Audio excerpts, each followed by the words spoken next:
Arrêtez un moment. Oubliez tout le reste. Cette histoire n'est pas seulement pour apprendre le français. Elle parle de votre vie, de vos choix, de votre futur. Si vous écoutez jusqu'à la fin, vous n'améliorerez pas seulement votre français, vous comprendrez quelque chose que beaucoup de gens ne réalisent jamais à temps. Il s'appelle Zinedine Zidane. Il est né à Marseille en 1972. Son rêve est simple, jouer au football et devenir un grand joueur. Il pense que rien n'est gratuit mais tout est possible avec du travail. Dans son quartier, les rues sont étroites et bruyantes. Les enfants jouent au ballon dans un petit terrain. Zidane regarde encore le ciel bleu et pense à son avenir. « Je veux jouer au stade Vélodrome », dit-il souvent à ses amis. Le bruit du ballon résonne sur le sol dur. L'air chaud du sud sent la mer et les épices. Zidane est petit à cette époque, mais il est rapide. Il aime courir derrière le ballon. Il aime aussi écouter les cris des supporters dans les stades voisins.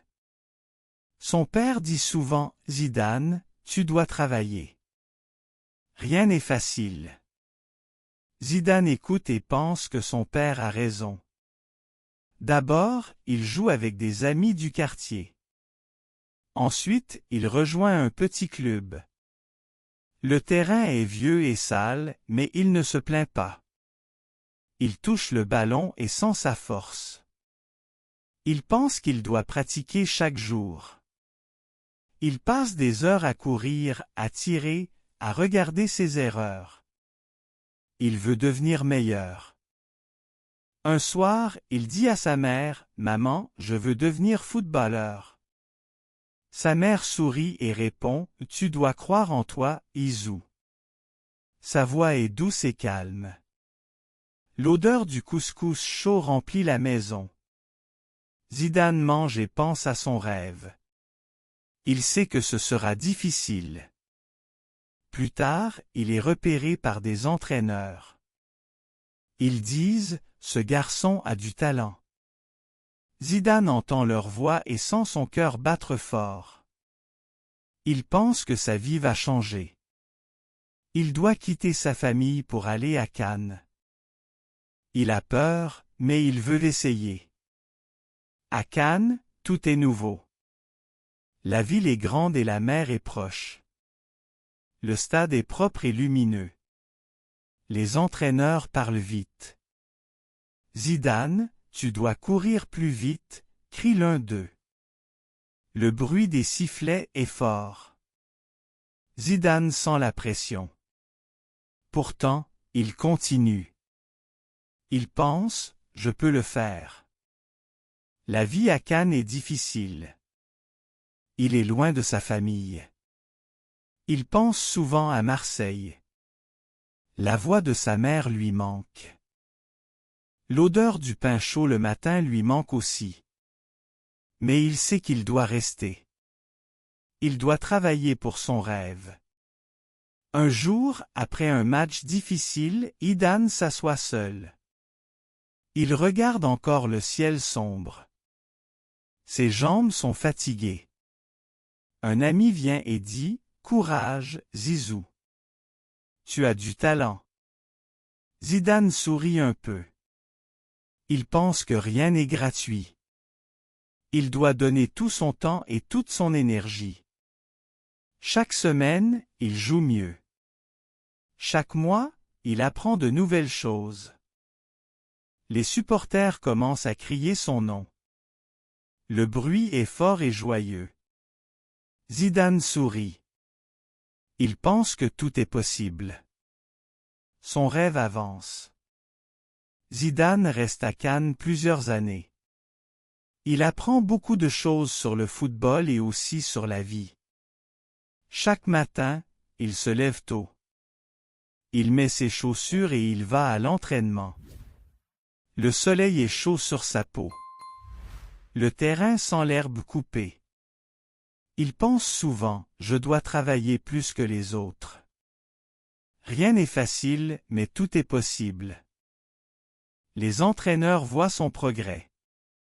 Zidane, tu as une vision spéciale du jeu, dit l'un. Zidane écoute et répond doucement, merci, coach. Il sait qu'il doit rester calme. Il regarde encore le ballon, il le touche, il le contrôle. Ses gestes deviennent plus rapides et plus précis. Pourtant, la vie n'est pas toujours facile. Parfois, Zidane se sent seul. Il pense à sa famille à Marseille. Le bruit des rues, les rires de ses frères lui manquent. Il sent encore l'odeur du couscous de sa mère dans sa mémoire. Mais il ne peut pas revenir. Il doit rester. Il doit continuer. Un soir, après un match difficile, Zidane marche seul près de la mer. Le vent est froid, l'eau est sombre. Il entend seulement les vagues. Il pense, dois-je arrêter? Puis il se rappelle les paroles de son père, rien n'est gratuit. Tout demande du courage. Zidane sourit. Il sait qu'il doit continuer. Peu à peu, Zidane devient connu. Des journalistes viennent. Ils prennent des photos et disent « Ce garçon est différent ». Le bruit des caméras est fort. Zidane reste calme. Il dit seulement « Je dois encore apprendre ». Il pense que la route est longue. Ensuite, il reçoit une grande nouvelle, il doit aller à Bordeaux pour jouer. La ville est grande et belle. Le vin est célèbre, mais Zidane ne boit pas. Il préfère l'eau et le thé. Dans les rues, il sent l'odeur du pain et des pâtisseries. Il entend les cloches des églises. Tout est nouveau, mais il se sent prêt. À Bordeaux, il rencontre de nouveaux amis. Ils parlent de musique, de cinéma et de sport. Zidane, tu aimes le cinéma? Demande l'un. Zidane répond, oui, j'aime les films français, j'aime aussi écouter la musique de Jean-Jacques Goldman. Les amis rient et disent, tu es vraiment français maintenant. Zidane sourit. Les matchs à Bordeaux sont difficiles. Le stade est grand et bruyant. Les supporters crient fort. Allez Bordeaux! Les drapeaux bougent dans le vent. Zidane court, il prend le ballon, il regarde encore ses coéquipiers. Il pense vite. Il donne une passe parfaite. Le public applaudit. Le bruit est immense. Zidane sourit. Il sait qu'il avance. Cependant, il y a aussi des défaites. Parfois, son équipe perd. Les supporters crient, les journaux critiquent. Zidane est triste. Il marche dans sa chambre sombre. Il pense, est-ce que je suis assez bon? Mais il se rappelle encore, rien n'est gratuit, tout est possible. Il respire, il se calme et il retourne à l'entraînement. Un jour, un entraîneur célèbre vient le voir. Zidane, tu dois venir jouer en Italie, dit-il. Zidane est surpris. L'Italie? La Série A? Il pense, est-ce que je peux réussir là-bas? Mais il se dit aussi, je dois essayer. Sa famille est fière. Sa mère dit, Zizou, va. Tu peux réussir. L'odeur du thé chaud dans la maison rend ce moment doux. À Turin, en Italie, Zidane découvre une autre vie. La ville est élégante et froide en hiver. Les supporters sont passionnés. Ils chantent fort dans les stades. Forza Juve, crie-t-il. Zidane est impressionné. Il regarde encore les tribunes pleines. Il pense, je dois être fort ici. À la Juventus, il apprend la discipline. Les entraînements sont longs et difficiles. Les entraîneurs crient souvent « plus vite »,« plus fort ». Zidane transpire. Ses muscles sont fatigués. Pourtant, il continue. Il pense « rien n'est gratuit, mais chaque effort me rapproche de mon rêve ». Petit à petit, il devient une star. Les journaux italiens parlent de lui. Les enfants portent son maillot. Les cafés sentent le café chaud et le chocolat, les gens discutent de ses buts. Zidane entend son nom partout. Zizou, Zizou, crient les supporters. Il est heureux, mais il reste calme. Il pense toujours « je dois travailler ».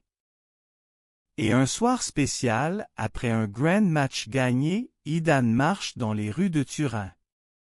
Les fans crient et chantent. Le vent est froid, mais son cœur est chaud. Il pense, oui, tout est possible. J'avance vers quelque chose de grand. Zidane joue maintenant dans un grand club. Mais un autre rêve l'attend, l'équipe de France. Dès son arrivée, il porte le maillot bleu avec fierté. Il le touche doucement et pense « c'est pour mon pays ». Dans le vestiaire, l'odeur du cuir des chaussures est forte. Les joueurs parlent fort, certains chantent. Zidane reste calme et concentré. Son premier match avec l'équipe de France est un moment spécial. Le stade est plein, les drapeaux bleus, blancs, rouges flottent dans le vent. Le public chante « la Marseillaise ». Zidane regarde encore autour de lui. Il sent la pression, mais il est prêt. Pendant le match, il entre sur le terrain et marque un but. Le bruit est énorme. Zidane! Zidane! Crient les supporters. Ses coéquipiers l'embrassent. Zidane sourit. Il pense « je veux donner encore plus ». Les années passent. Zidane devient un joueur important. Mais tout n'est pas facile. Parfois, les journalistes critiquent son caractère. Zidane est trop calme, disent certains. D'autres disent Zidane est parfois trop agressif. Zidane écoute, mais il ne répond pas. Il pense, je dois parler sur le terrain. En 1998, la France organise la Coupe du Monde. Toute la nation est excitée. Dans les cafés, on entend des discussions. Est-ce que la France peut gagner? Les odeurs de café chaud et de croissants remplissent les rues. Les enfants mettent des drapeaux aux fenêtres. Zidane sait que c'est un moment unique. Pendant la compétition, la France joue bien. Zidane travaille pour son équipe. Mais il reçoit un carton rouge contre l'Arabie Saoudite. Les journaux disent Zidane doit rester calme.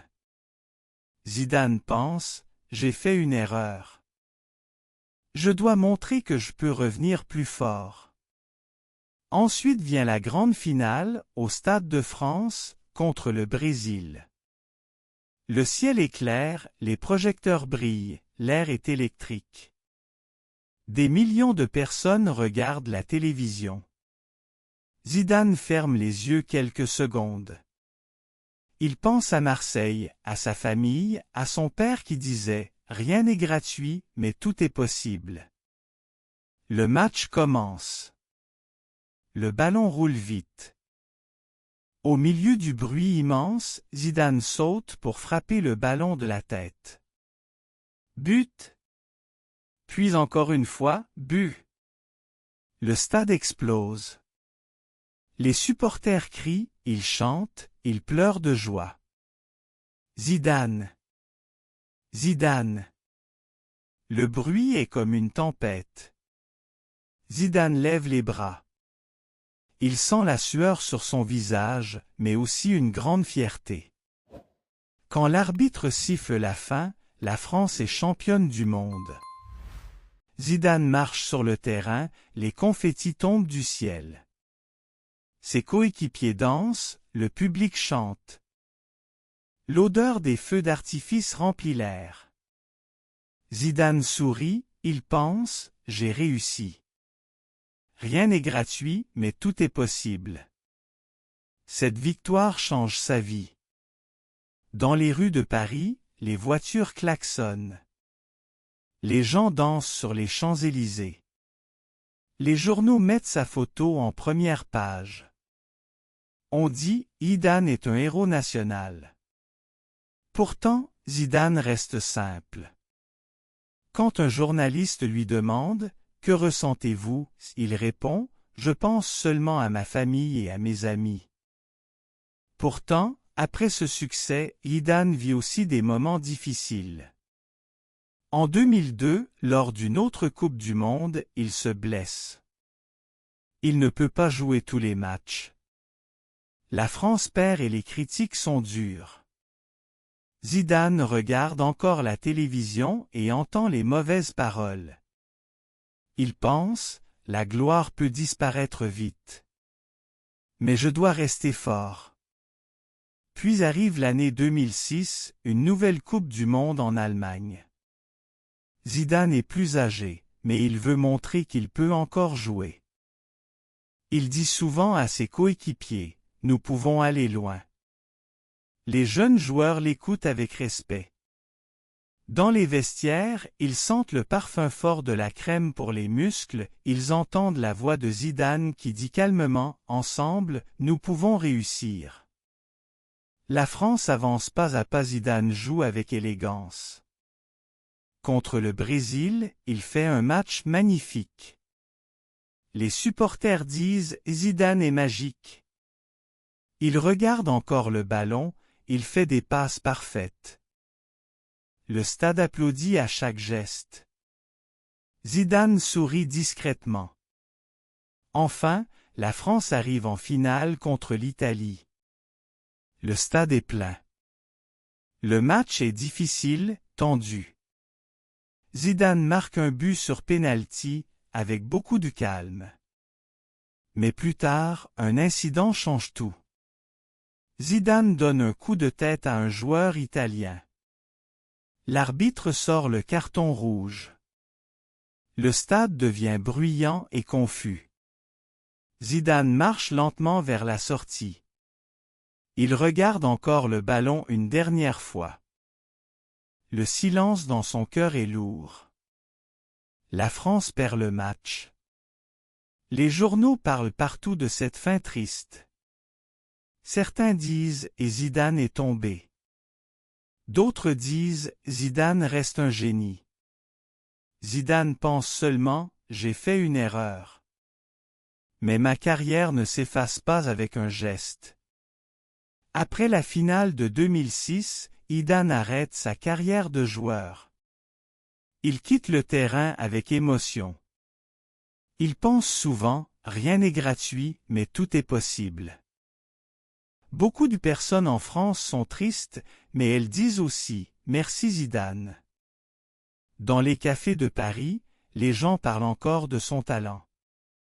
On entend les cuillères qui frappent les tasses, on sent l'odeur forte du café, et on discute de ses buts incroyables. Zidane ne disparaît pas après le football. Il veut rester dans ce monde. D'abord, il devient conseiller au Real Madrid, son ancien club. Il parle avec les jeunes joueurs, il dit souvent « Travaillez dur, croyez en vous ». Les jeunes l'écoutent en silence. Il regarde encore son sourire calme, ses gestes simples, et il pense « C'est un maître ». Ensuite, Zidane commence une nouvelle étape, entraîneur. C'est difficile au début. Être entraîneur n'est pas comme être joueur. Il doit donner des ordres, organiser les séances, parler aux médias. Parfois, il se sent inquiet. Il pense, est-ce que je peux réussir? Mais il se rappelle son père, il se rappelle Marseille, et il se dit, tout est possible. En 2016, il devient l'entraîneur principal du Real Madrid. Le stade Santiago Bernabéu est immense. Zidane regarde encore le terrain, il ferme les yeux, il pense, j'ai joué ici. Maintenant, je commande ici. L'odeur de l'herbe coupée, le bruit des tambours dans les tribunes, tout revient. Avec Zidane comme entraîneur, le Real Madrid vit une période magique. En 2016, puis en 2017 et encore en 2018, l'équipe gagne la Ligue des Champions. 3 fois de suite. C'est exceptionnel. Les journalistes disent Zidane est un génie, pas seulement comme joueur, mais aussi comme entraîneur. Ses joueurs le respectent, ils disent Zidane nous donne confiance. Pourtant, être entraîneur est aussi difficile. Parfois, il perd des matchs, parfois les critiques sont dures. Mais Zidane reste calme. Il dit souvent, nous devons travailler. Nous devons croire. Son visage reste sérieux, mais ses paroles sont toujours claires. En dehors du terrain, Zidane mène une vie calme. Il aime passer du temps avec sa famille. Il aime cuisiner des plats simples, sentir l'odeur du pain chaud, entendre les rires de ses enfants. Dans son jardin, il regarde encore les étoiles. Il pense, ma vie est belle. Les enfants en France et dans le monde admirent Zidane. Dans les écoles de sport, les entraîneurs disent souvent, regardez Zidane. Il n'était pas parfait, mais il a travaillé. Dans les terrains de quartier, les jeunes essaient de faire ses gestes. Ils crient « Zidane » quand il marque un but. Aujourd'hui, Zidane reste une légende. Il représente le rêve français, un garçon d'un quartier simple peut devenir un héros mondial. Il incarne aussi une vérité universelle, rien n'est gratuit, mais tout est possible. Quand on lui demande « Quel est votre secret ?» il répond avec un sourire léger « Je n'ai pas de secret. J'ai seulement travaillé, j'ai aimé le football et j'ai respecté les autres. » Ces paroles sont simples, mais elles inspirent des millions de personnes. Zidane n'est pas seulement un joueur ou un entraîneur. Il est une partie de l'histoire de la France. Comme la Tour Eiffel ou la baguette, son nom fait penser à la culture française. Dans les chansons, dans les films, dans les discussions, son image reste vivante. Beaucoup disent Zidane est un exemple. Certains ajoutent, il nous montre qu'avec effort et patience, on peut réaliser ses rêves. La lumière de sa carrière continue donc à briller. Ses gestes sur le terrain, ses victoires, ses erreurs aussi, tout fait partie d'une grande histoire humaine. Une histoire qui dit aux jeunes, rien n'est gratuit, mais tout est possible. Les années passent, mais le nom de Zidane reste partout. Dans les stades, dans les écoles, dans les journaux, on parle encore de lui. Quand un match important arrive, quelqu'un dit toujours « Vous vous souvenez de 1998 ?» On voit encore les images de ses buts de la tête, on entend encore les cris énormes des supporters français. Zidane est invité à de nombreux événements. À Paris, il marche parfois sur les Champs-Élysées. Les gens s'arrêtent, ils veulent prendre des photos. Ils disent « Merci, Zizou ». Il serre des mains, il sourit. Il reste simple, il ne parle pas trop. Il dit souvent « Le football est un jeu, pas une guerre ». Un jour, il visite une école à Marseille. Les enfants crient quand il entre dans la salle. Ils sentent l'odeur de la craie, ils entendent leur propre battement de cœur. Zidane leur dit calmement, « Croyez en vous. Rien n'est gratuit, mais tout est possible. » Un enfant lève la main et demande, « Est-ce que vous aviez peur avant un match? » Zidane répond, « Oui, toujours.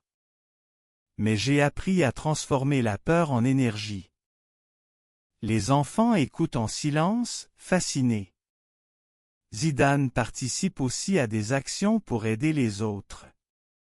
Il donne son image pour des campagnes contre la pauvreté. Il organise des matchs de charité. Dans un stade rempli, il court encore un peu, il rit, il entend le public applaudir. Même quand il ne joue plus, il reste une star. Mais lui pense seulement, si je peux donner, je dois donner. Dans les cafés français, on continue de discuter de lui. On boit des expressos, on mange des croissants chauds, et on dit à Zidane, c'est plus qu'un joueur. C'est une partie de notre culture. On compare parfois Zidane à d'autres grands joueurs, mais beaucoup ajoutent, il n'y aura qu'un Zidane. Zidane aime aussi le cinéma et la musique. On dit souvent qu'il aime les films français simples et les chansons douces. Quand il écoute de la musique, il ferme les yeux, il se détend. Il pense encore, le football m'a beaucoup donné, mais la vie est plus large que le sport. Un soir, il revient à Marseille pour une cérémonie. Les lumières de la ville brisent sur la mer, l'air sent le sel. Les habitants crient son nom. Zidane regarde encore le vieux port, il se rappelle son enfance. Les rues bruyantes, les odeurs de pizza et de couscous, les petits matchs avec ses frères. Tout revient dans sa mémoire. Il pense à son père qui disait souvent, « Rien n'est gratuit, mais tout est possible. » Ces mots l'ont suivi partout, en France, en Espagne, dans le monde entier. Ces mots sont devenus une partie de lui. Aujourd'hui, quand Zidane parle à la télévision, sa voix est calme, claire. Il dit, « J'ai eu une belle carrière. J'ai connu des joies et des erreurs. Mais j'ai appris une chose, avec travail et respect, on peut réaliser de grandes choses. » Les spectateurs l'écoutent, ils hochent la tête. Ils savent qu'il parle vrai. Ainsi, l'histoire de Zidane n'est pas seulement celle d'un joueur. C'est l'histoire d'un enfant de Marseille qui est devenu une légende mondiale. C'est l'histoire d'un homme qui a montré que même les rêves les plus grands peuvent devenir réalité. Et quand on demande encore aujourd'hui, quelle est sa leçon, la réponse est claire, rien n'est gratuit, mais tout est possible.